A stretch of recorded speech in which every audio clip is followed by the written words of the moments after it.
Hello, friends. This is Sundareshan, your compliance guru. Retiring directors. Who are they?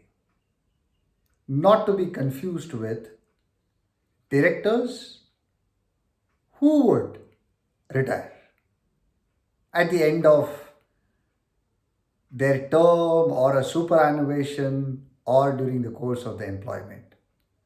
This has got nothing to do with retirement in the normal course. Retiring director is a concept in law. This concept allows a director not to hold on to a position for a very long time, which means the directors will have to, at some point of time, lay down their office. There is a there is a calculation that needs to be done, which I will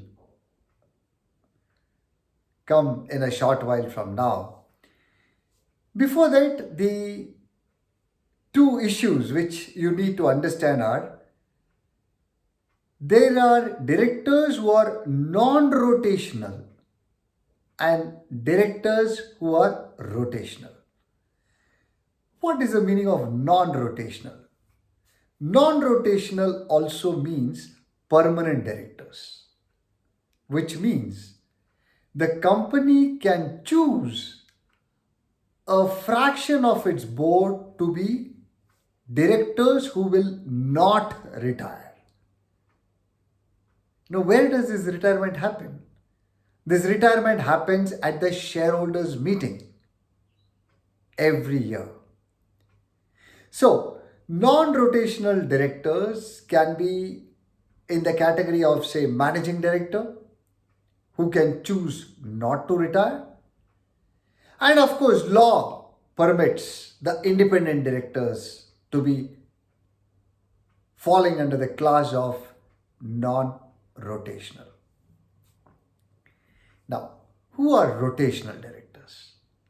Rotational directors are those directors who will have to retire in turns at every general meeting. When I mean in turns, how do we determine who these directors are who should retire? I will give you a very simple example. Suppose the board composition is, say, 9 directors.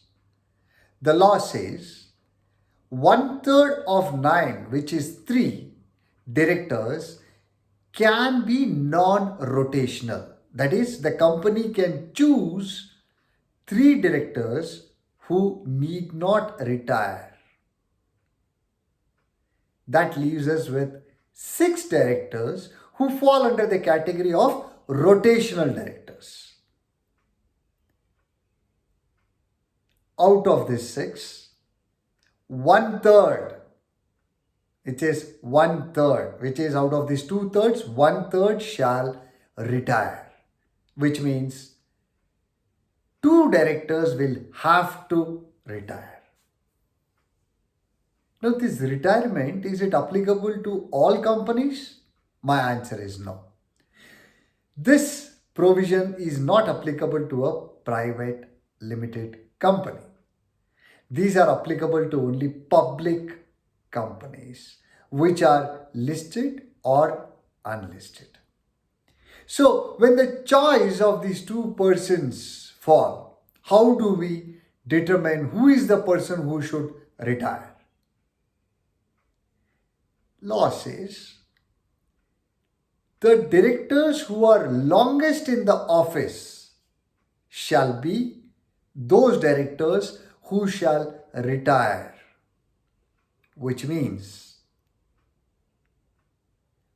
when the calculation of 2 is determined, it is very simple that both the directors retire. Now, if there is a conflict, suppose there are Many directors who fall under this category of being appointed on the same day, then the law also provides for a solution, which is draw of lots. The names of directors are put in a chit, and the chit is picked. Whoever is the director who has to retire will retire at the general meeting. So, friends, this retiring directors is a nice concept whereby law does not allow a director to permanently hold on to their positions and will require these directors to take turns in getting themselves retired. Now, retirement, does it mean the director goes out of the board? No.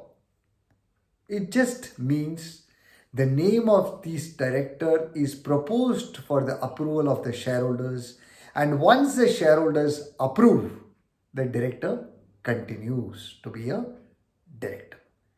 Now, there are also some nice, governance standards which many companies adopt, which is all directors shall retire.